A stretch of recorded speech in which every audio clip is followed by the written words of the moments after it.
this room, mom, dad, aunt, sister, cousin, every role that we play, I pray that you bless us in, Father God, and guide us and prepare our hearts for this message today. This we pray in Jesus' name. Thank you, ladies. Thank you, Therese. Thank you, Amanda, for joining us. Awesome. I know, big hand for you. Bravery. Anyone else ever wants to come sing? Just tell Teresa, come on up. I'll come after you. All right, ladies, good morning. Welcome to another beautiful day. I am going to say a quick prayer and make some quick announcements so we can get started with our speaker because they have a lot of wonderful information for all of us. So let's just bow our heads and hearts just a moment. Heavenly Father, we do thank you for this beautiful day, Lord God. And we thank you that we have breath in our lungs and that we have another opportunity to worship you, to praise you, to hear from you, Lord God, to serve you. You are an awesome God, and we thank you for your love and your faithfulness and your grace and your mercy, Lord Jesus, every single day. Thank you for all our beautiful children that give us the privilege of being moms. And Lord, I just pray today that you would anoint Julie Doan with the words to be spoken from you to these moms, Lord God, that we would all go out to our homes and apply them to our lives, Lord. We pray for our child care, for our kids to be happy and healthy, just have a good time, Lord. And please bless these mamas. May our conversations bring glory to your name, Lord. In Jesus' name, amen. Okay, ladies, let's just go over the calendar quickly. Good Friday is next week already, and there is a communion service at 7 a.m. I don't know that most of you moms want to do that with your little ones, but it is available here in the sanctuary. After that, there is the annual crosswalk, if you're interested, in Temecula at 11 a.m. at the Timothy Theater, and I think that's where the Kmart is, if I remember correctly, the right shopping center. They walk for 2.5 miles, almost 2.4, to Sam Hicks Park in Old Town. What my husband does actually is he drives while I walk, and he sets up a picnic area. There's a playground there for the kids. It's a really neat family time to celebrate Easter, and there's a local message from a pastor. It's just, it's a great annual tradition if you're interested in that. And then, of course, comes Easter Sunday, and our church is offering 4 different family services, so you can take your kids with you right into the sanctuary. Those are at 7, 8:30, 10, and 11:30 a.m., so lots of options there. And then our next actual moms meeting is in 2 weeks on April 20th, and that will be a fun fellowship day. We're going to play group Pictionary. We did that, I believe it was last year one time. That's a lot of fun, so we'll all just stay in this room and eat and play and laugh. And then after that comes Real Tuesday on the 25th from 7 to 8:30 at night. There is not childcare for that event, but it is a great, women's night out if you can make it. And the topic is the power of real words based on Proverbs 25:11, which is a word fitly spoken is like apples of gold in settings of silver. And we can all benefit from that. I am personally. And then this month's field trip is to Dijon's Dairy in Wildomar. They are known for the best chocolate milk in town, if you can make it. That is on a Friday. Just please note, it's not a Thursday this month, it's a Friday. And it is at 10 a.m. And if you want to tell yourself it's at 9:30 or 9:45, because you do need to be on time at 10 a.m., they will start the tour. There's more information on Facebook. The flyers are in each room, so you can take a photo of it, because there's a lot of details on that one. Like they actually need a head count by the 24th, which is a Monday. So you'll want to make sure that you get signed up if you're interested. And if you can pay in advance, Lorena Sanchez will be collecting the money, $3 per person, age 1 and up. Okay, sorry, that was a lot there for that one, but it should be a lot of fun. And then I just wanted to announce that Thursday, May 4th is our last moms meeting of this year, which I really can't believe I'm saying that already because it seems like yesterday we were taking registration. So that Thursday, May 4th is the last one before summer break, and it is a really sweet morning of sharing how this ministry has impacted you. And it could be how it affected your parenting, maybe your friendship, if one of the field trips opened up a new place that you now take your kids all the time, whatever it is, it's an open mic basically, and everyone just gets to share what they've gotten out of this year, or maybe how they'll continue this summer, what they've applied. So it's a great day just to fellowship and encourage each other and celebrate what God has done. So I really hope to see you on May 4th. And with that, I'm going to go ahead and introduce Julie Doan, our guest speaker, who's speaking on the real impact of technology. Julie Doan is a registered nurse who has an interest in child development, neuroscience, and digital media addictions. She has researched with her husband, Dr. Andrew Doan, about digital media addictions and how to help families thrive by overcoming overuse. With her husband, she founded Real Battle Ministries, where she and her husband have given talks around the world about the problems associated with digital media overuse. Julia is a mother of 2 college students and 1 preteen girl. She is currently pursuing a degree in Christian counseling at Liberty University. That's awesome. Online. So please welcome Julie Doan. Thank you.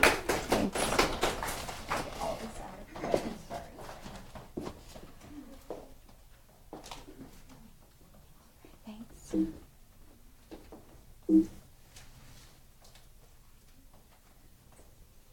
There we go. Let's watch a little video.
My husband found this video on YouTube. It's amazing what we can find on YouTube, isn't it? Yeah, people post all sorts of interesting things.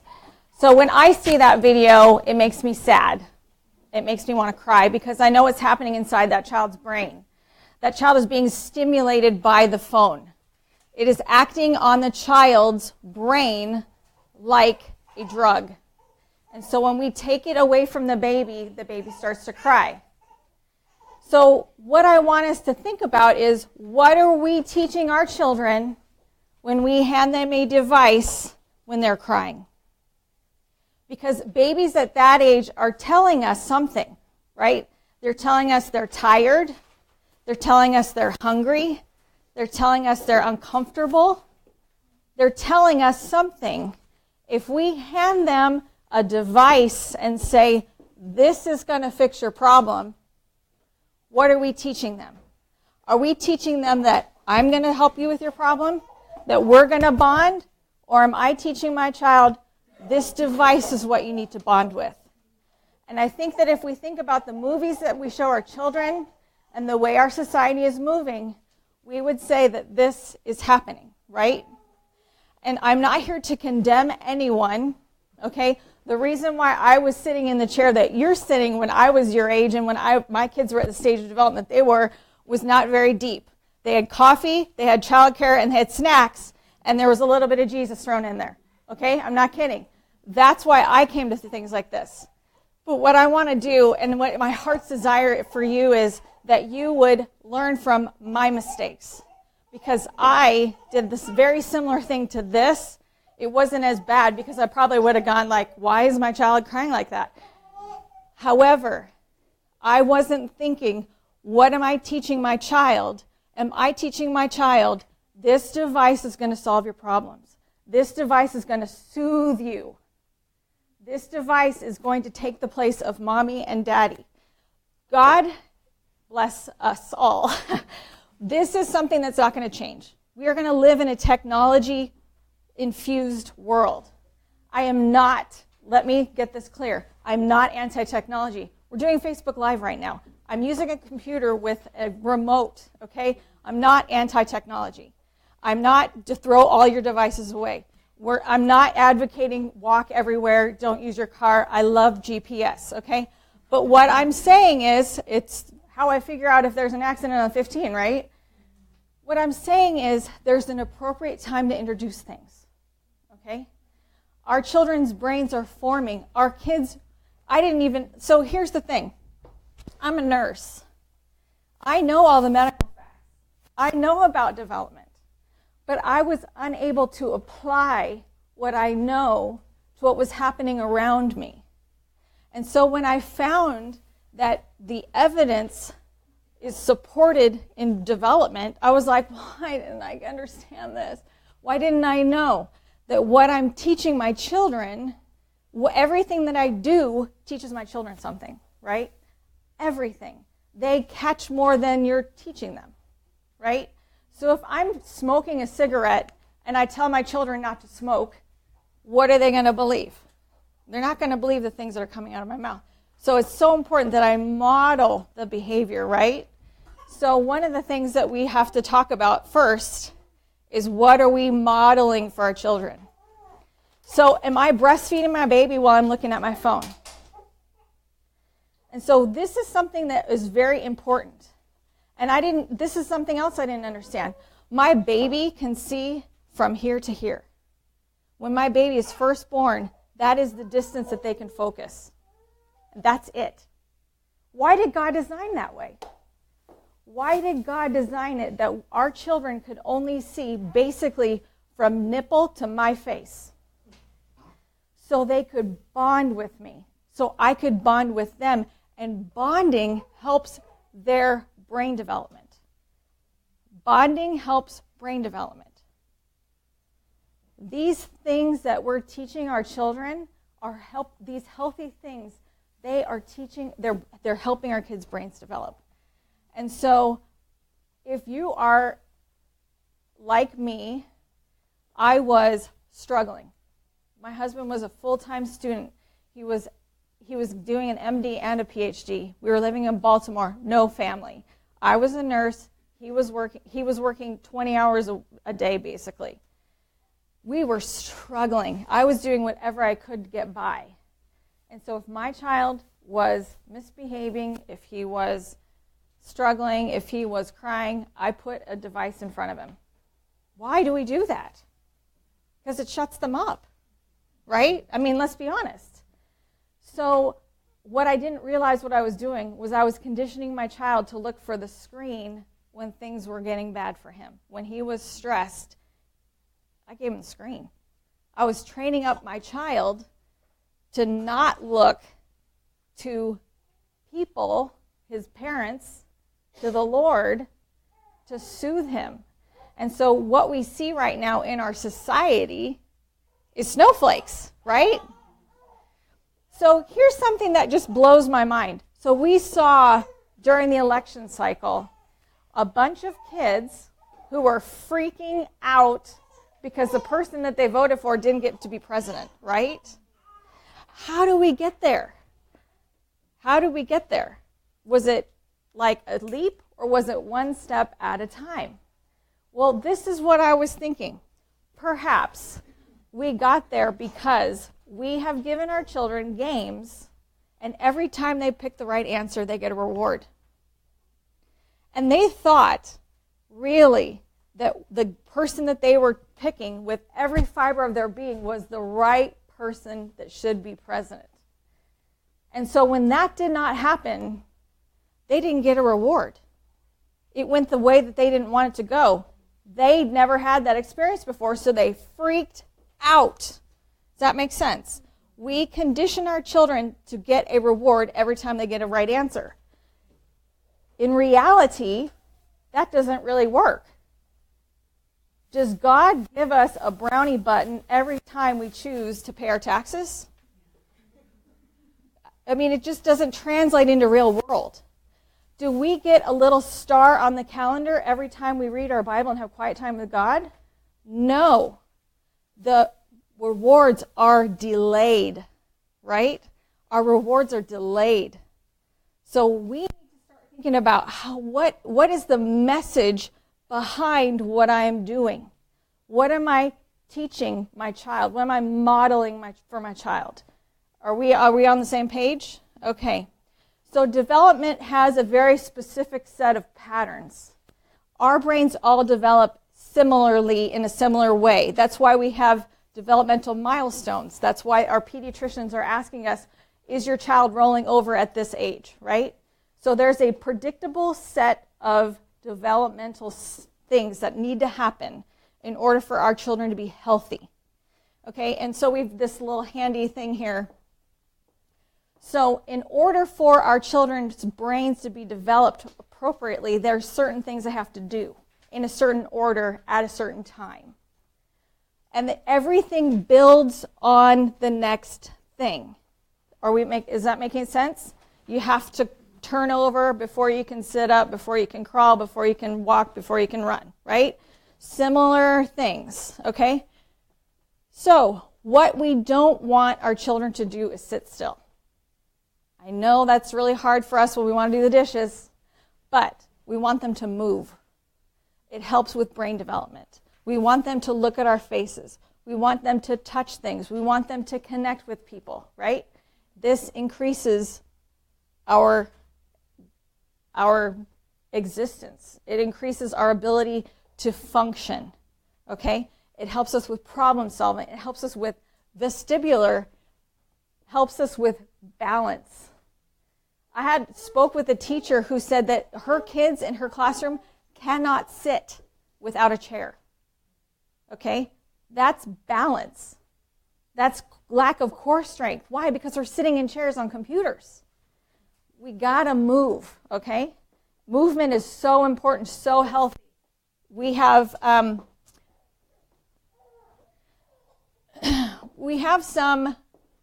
things that motivate us. One of the things that motivates us just in our core is things that feel good, right? And then in our core, we also have things that motivate us, things that scare us, things that we think might hurt, things that are bad, okay? So if basically, and we're talking like just distill it down to we're not thinking with our higher functioning, we're just like barely, lower functioning thinking is I'm going to go toward things that feel good. I'm going to go away from things that feel bad. Okay? Gaming feels good. It works on your mind like a drug. But we need to give our kids also other experiences, like don't run in front of a car, right? If you do that, you might fall. We have to let them fall. When was the last time that Jesus asked us to be him? I can't be Jesus, and neither can you. And so we need to let our kids stub their toes so that they won't break their legs.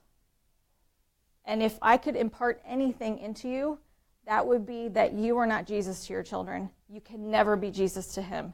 He's going to do a work in your children, and it's going to be hard to not help in, jump in, get in.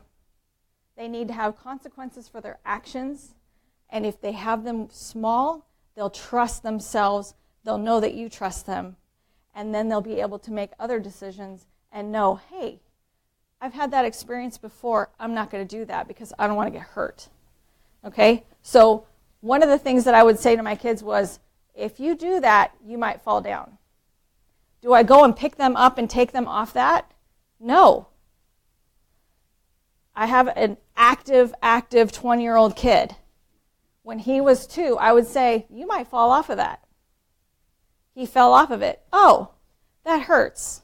So now he won't, at 13, run in front of a car because he doesn't care, because he doesn't know what it feels like to be hurt. You understand what I'm saying? I let him stub his toe so he doesn't do the stupid things that teenagers do, hopefully. So learning and memory takes place in several parts of your brain.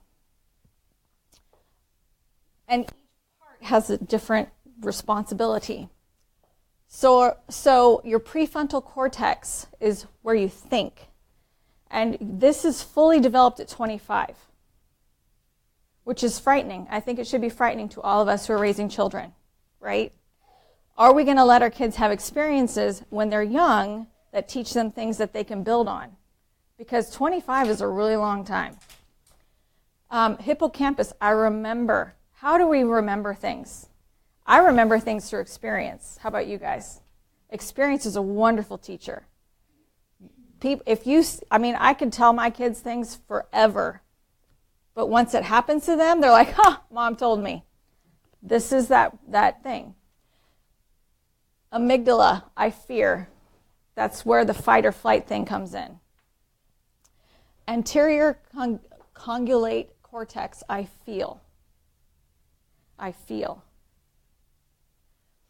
So what happens to our brains when we have that fight or flight, when we perceive something is happening to us? Our body releases hormones, and so it enables us to react to the situation.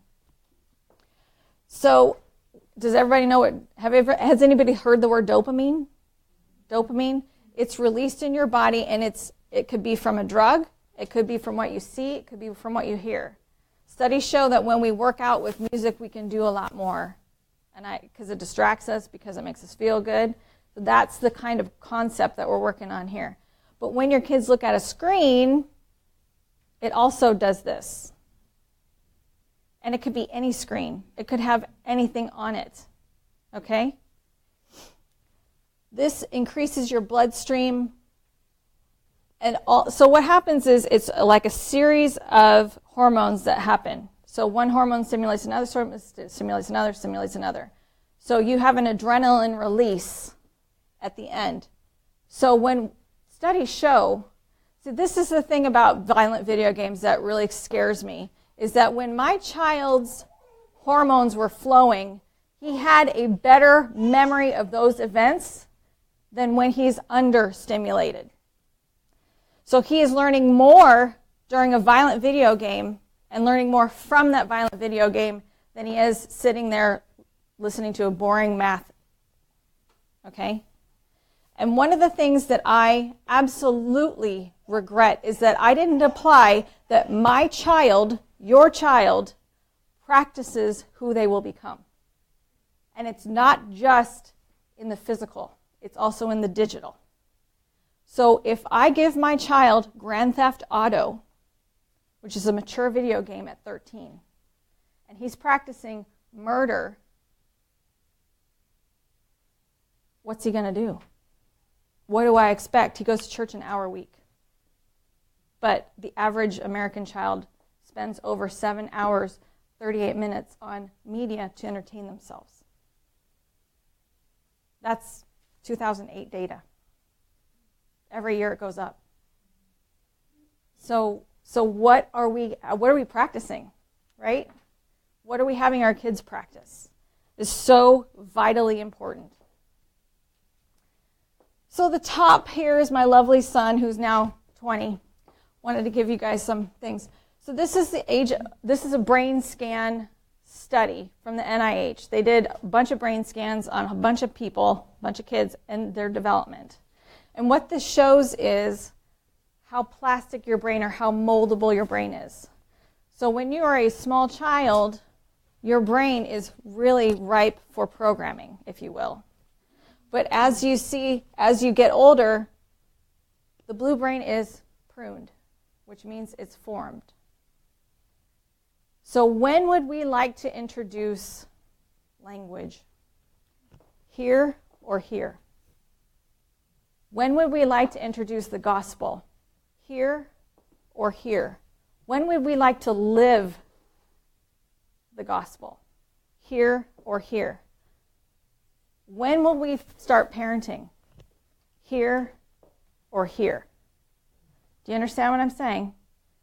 So you can teach an old dog new tricks, and God does renew our minds, but it takes a jackhammer, okay? Because this brain is hard. This brain is not.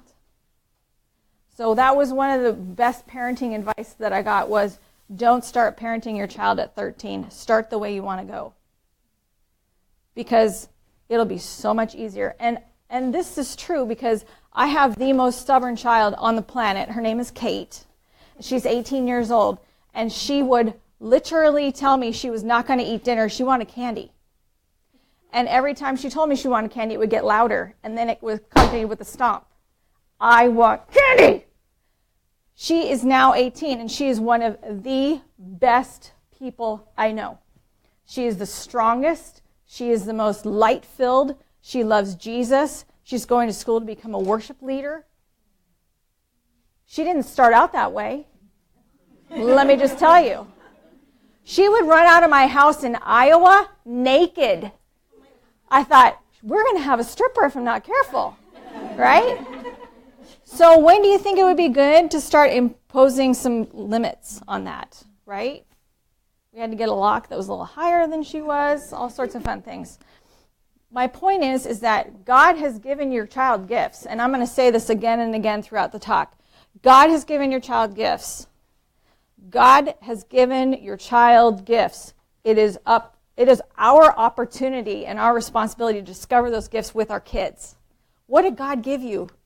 Because that stubbornness that she received could have been to the enemy's delight, right? But God is using that gift for his glory. So I want you to think about brain development like this. I am not anti-technology. Technology does have some benefits. And studies show that your hand-eye coordination with half an hour a day is improved. Notice how I said half an hour. That's 7 hours, more than 7 hours less than every child. So if we think that our child is going to be great at hand-eye coordination, headshots, murder, and rape, let them have as many video games as you want. Let them have unrestricted access to internet. They will sacrifice interpersonal relationships, athletic ability, reading skills, math skills, relationships, your relationship with them, and a relationship, most importantly, with God. Okay? So if you want somebody like this, this is what you're going to have, right? Unrestricted access to internet that's what you're going to get. So if that's what you want, go for it. I don't want that. I'm raising two princesses and one prince. Okay? My children belong to Jesus. I hope yours do too. How do we raise people who are going to be heroes for the kingdom of God? We have to equip them. David slayed lions and bears, and then he slayed the giant, right? He did labor, and then he could do what God called him to do. So we have to know that we're going to start out small, right? He didn't get there in one step. He didn't play video games and then decide, oh, I'm going to be a good guy. Of course, there weren't video games back then. So Deuteronomy 6:1-9. So this, I'm not just speaking out of my ears, right? Deuteronomy 6:1-9. Anybody know about Deuteronomy 6:1-9? God pressed this on my heart when Jessica asked me to give this talk. So this is what God wants for us to model for our children, to model for our families. Okay, and I don't have a New King James Version. I'm sorry. My giant print Bible is an NIV. You know you're getting older when you need an NIV in giant print. Okay, so we live under a new covenant, right? Our new covenant with God, not the old covenant, the new covenant is love God with all your heart, soul, and mind. Love others as I have loved you, right? Those are the two most important things that Jesus taught. So it's relationship with God and relationship with each other. If we have just infused our children, teaching them that this device will soothe you, this device is, you're going to bond with the device, you're not going to bond with me. How are we getting them to loving others as they love themselves? How are we practicing that, right? And so we need to model relationship, right? We need to model what we know about God.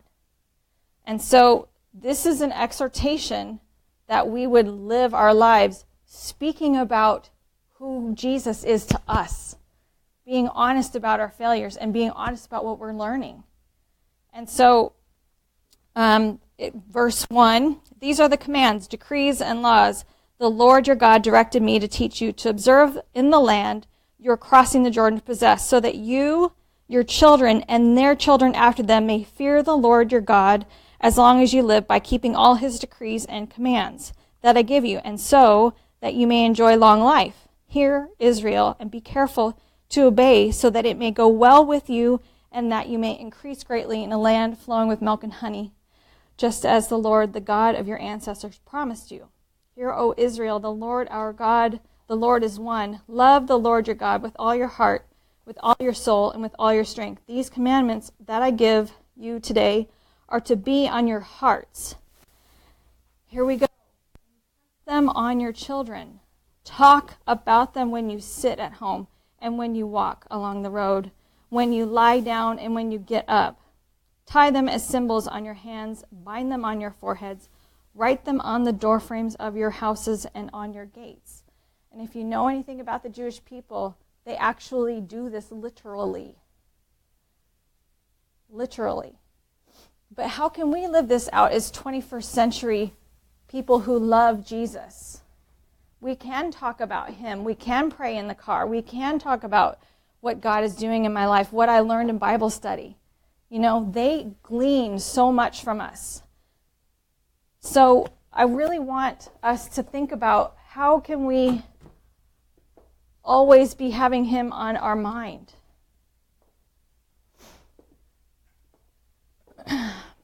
So this is what I talked about, this old data, because it's old now. We're spending more time on computers. Like I said, it's not all bad, but it's the amount of time and the content that we're using that is harmful. So it's too much, right? And it's too early.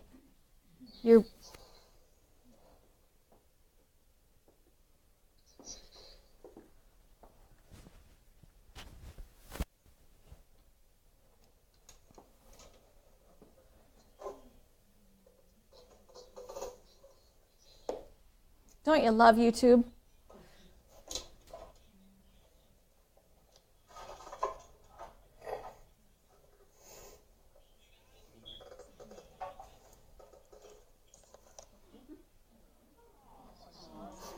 Poor dog. So how did that guy get there? Was that all of a sudden one day? It couldn't possibly be all of a sudden one day.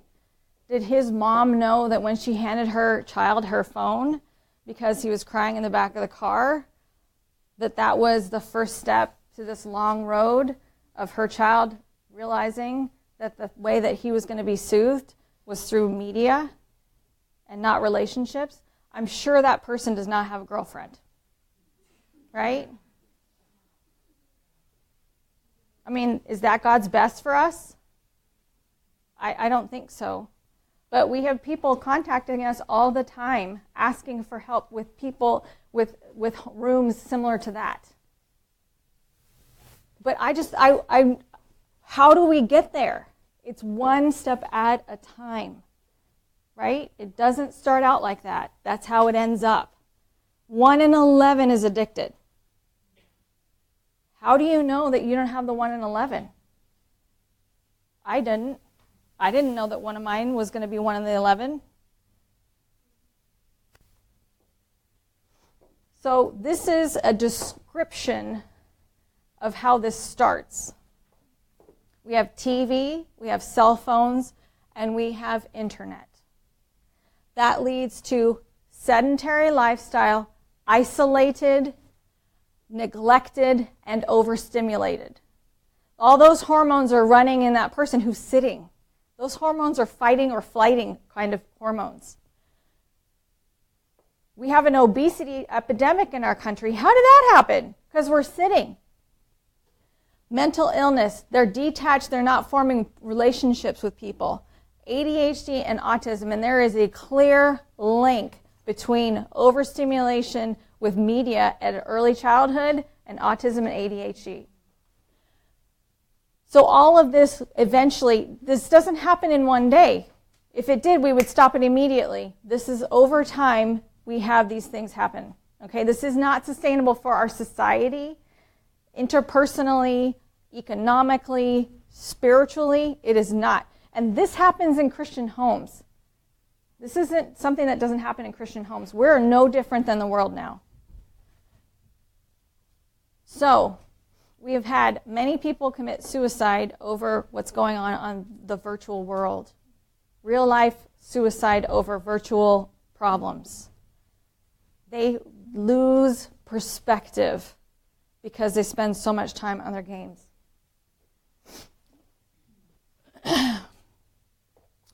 So, I know that this sounds horrible, that you should use a rod. And I absolutely do not advocate using literal rods. However, I do advocate teaching discipline. And discipline and obedience saves children's lives, saves children's futures. It is just what it is. And discipline is a dirty word in our obedience and discipline are sort of dirty words in our society, aren't they? We don't want to obey. We want to question authority. If I'm going to live in the fullness of what God has for me today, I need to obey like that, right? Because disobedience is delay. I want to be in God's will from the first second that He says move. How do I get there? It's a lifetime of obedience. And let me tell you, girls, I haven't been that girl. It takes me a while because I have lived a lifestyle of disobedience. So I'm still having to correct myself and say, not my will, God, yours. And I have to say it over and over and over again. And I think we all do because it's part of who we are. We have this innate thing to want to disobey. But I let that thing ride. I didn't get saved till I was 30. Okay? So I have to still rewire my brain. So, first time obedience. God says move, I move. It's hard. I want my will. That's in all of us. But if we can get our children into that whole thing of first time obedience, when mom says go, I go. Well, how do we train them in that? We have to give them consequences. Right? Good job, you did it. When I said go, you went. Good job, here's a something. You have more privileges. I'm sorry, you didn't do what I told you to do. You have to go in your room. Like that, you know? And this is training I got from Parenting with Love and Logic. It is an awesome, awesome book. Awesome way of training kids. And the whole stubbing your toe so you don't break your leg thing, that concept is in there as well. So, undisciplined children bring disgrace to children, to mothers. I found a specific proverb that said mothers. I was convicted because of all the proverbs that say discipline your children, because there's like 10. And I was like, oh, like I should have been more on this whole discipline thing, this first time obedience thing, because I want to be that person. I want to be that person that God says go, I go. And I want that for my kids too. So this is my son, Nick. He was 10-ish in this video, in this thing here. So Nick was a kid who was addicted to video gaming. And at 13, he had such social issues, such an inability to react to women properly, to have decent conversations. He was so awkward that he was picked on all the time. In middle school, he would run to the bathroom so that he could cry in the bathroom because he didn't want the whole class to see him cry. He only wanted the one person in the bathroom that might be in the bathroom to see him cry. He was broken, and he was busted from what he was doing to himself, self-soothing in the video gaming and in porn. And he was so addicted. And so what we did was, I knew what I knew. You know that you have that mom thing, and you're like, something's not quite right here. And I was like, there is something wrong. So we took the video games away from him when he was 13. And we have been struggling ever since.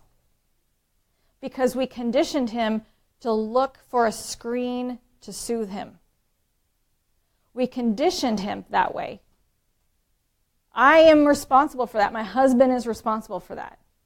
I didn't know better. I don't want you guys to suffer what we suffered. You're not supposed to give your child a screen before the age of 2 at all. Nothing. And I don't care what any of those companies tell you that they say that they're going to make your child smarter. Your child is smart. But the best indicator of success for our children is not IQ. It's relationship skills. And that takes time and practice, and it means FaceTime with people. If they can understand how to interact with other people and solve problems, if they're good with people, that is what indicates their success, not their intelligence. So don't fall into that trap. We're so competitive as moms, aren't we? Like, my child rolled over first. My child walked first. My child read first. My child knows their times tables first. It doesn't matter. It really doesn't matter. The thing that matters the most is, are they caring? Are they loving? Do they know how to interact with people? And the very most important thing is that they love Jesus. There's nothing else that matters.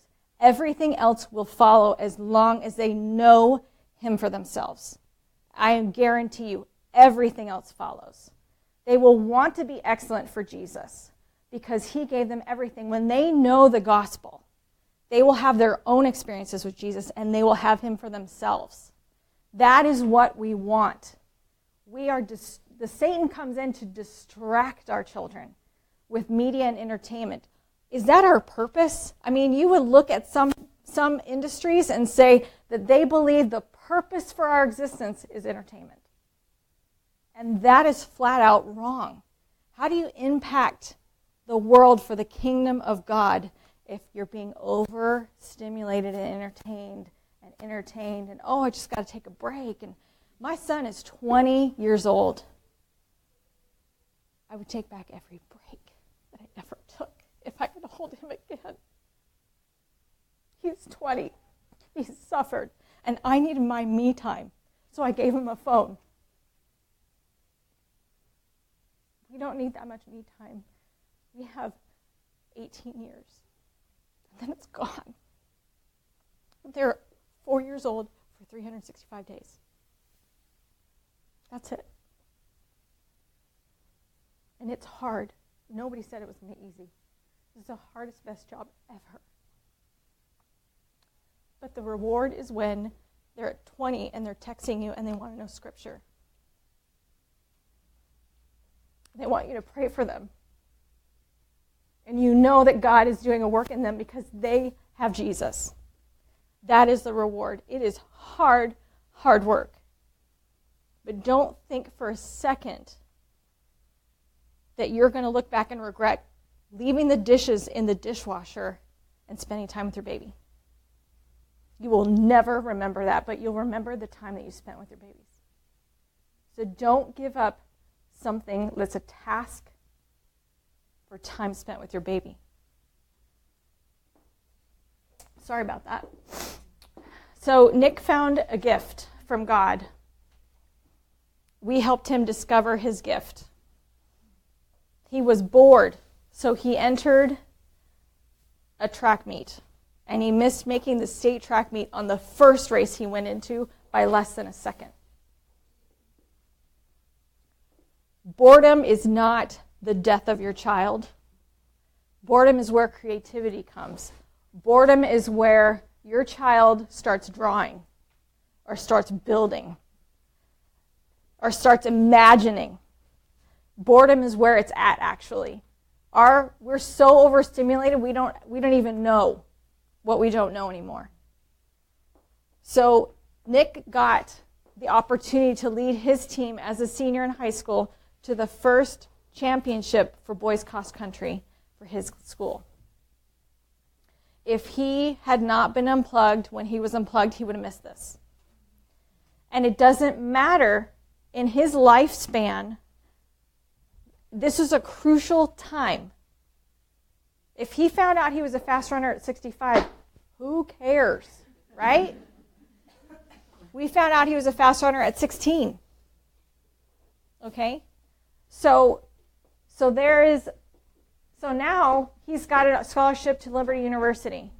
And so now he's at Lynchburg, Virginia, running for Liberty University. And he said, and I quote, "This is heaven on earth." So, and am I telling you you all have fast runners? Absolutely not. We are a body of Christ, right? All of our kids are gifted differently. Hi, This is Nick. My name's Nick Doan. This is when he was 16.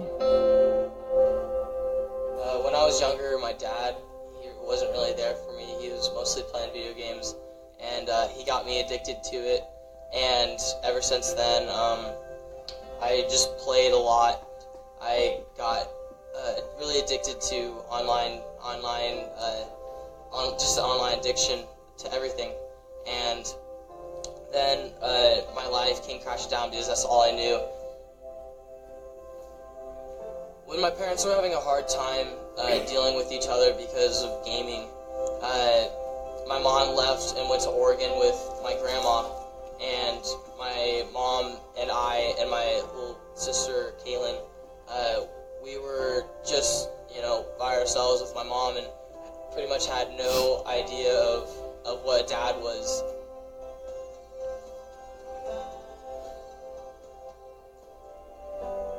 They didn't divorce, but they got back together, and we started living together again, and my dad finally quit gaming, and then he forced me to stop gaming, and I wasn't ready for that. Both my dad and I had to find something else. I found the track, my dad found motivational speaking and companies. I ran my first race, I ran the 550, and I remember dying the last 150, and just complete pain. Just complete pain, but it was so much joy because I knew it was over, and from that very moment on, I knew that I had something going for me, that I was going to be a runner.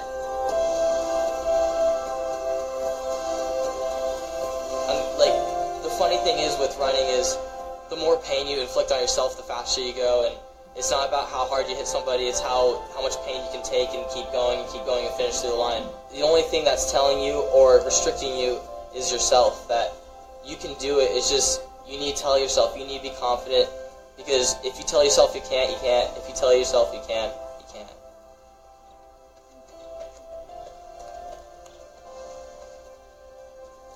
Ever since my dad's been talking about gaming, he's been opening the eyes of people who have not heard of the topic of video game addiction and online addiction and how it's ruining little kids' lives, and it's really sad. So he wants to help people. Not many people have been talking about it.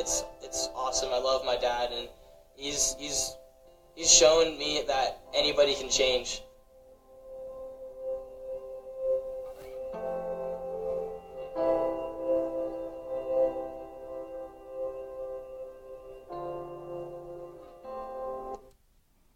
Isn't he handsome?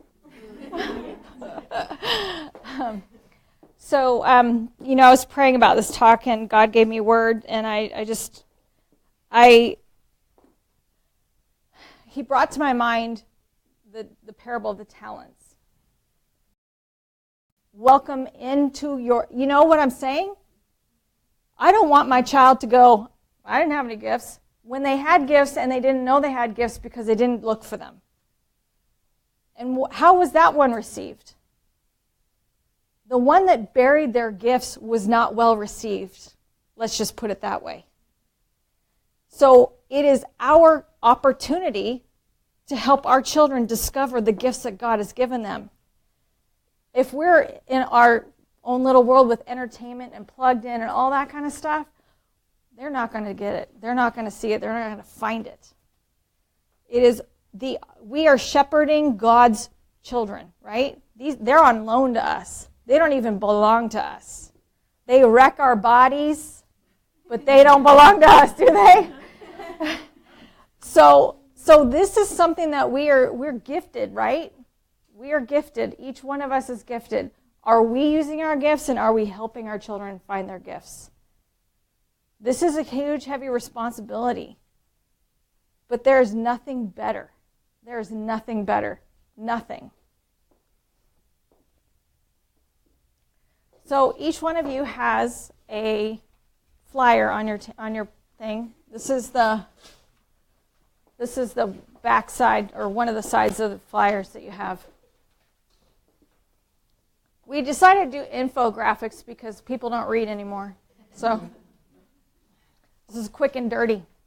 So these are the facts about overuse. And on the other side,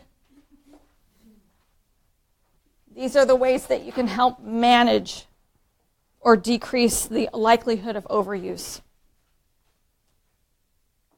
We also have on the back table recommendations from experts in the field about when you should introduce certain types of media and how long. Like I said, no screens for 0 to 2. Babies' brains are doubling in size from 0 to 2. There's a whole lot of stuff that's got to happen from 0 to 2. So whenever I see somebody that's pushing their child in a cart and the baby starts to misbehave, and then we whip out the phone and you give the baby the phone, I want to pull out my hair. I want to cry. We get to teach our children discipline. We get to teach our children that the world doesn't revolve around them, which we all need to know that, right? It's not about me. So self-discipline is something which will really help our children in the future, and it's not easy if we don't have it. We can't lead from behind. We have to lead from the front. So in this space of media and overuse, I hope that you guys are able to model the behaviors that you want to see in your children. So those are our contact information. We have a Facebook, like I said, we don't hate tech, but we have a Facebook page. We have our talks online. If you know someone else that needs to see this, and it might be your husband. We have a lot of moms that come up to us and say, I'm totally on board, but my husband doesn't get it. Have him watch one of our talks. We have a website.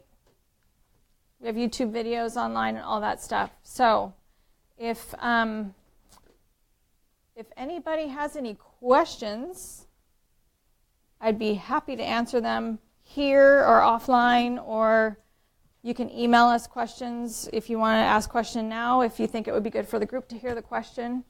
Does anybody have a question? Yes, ma'am.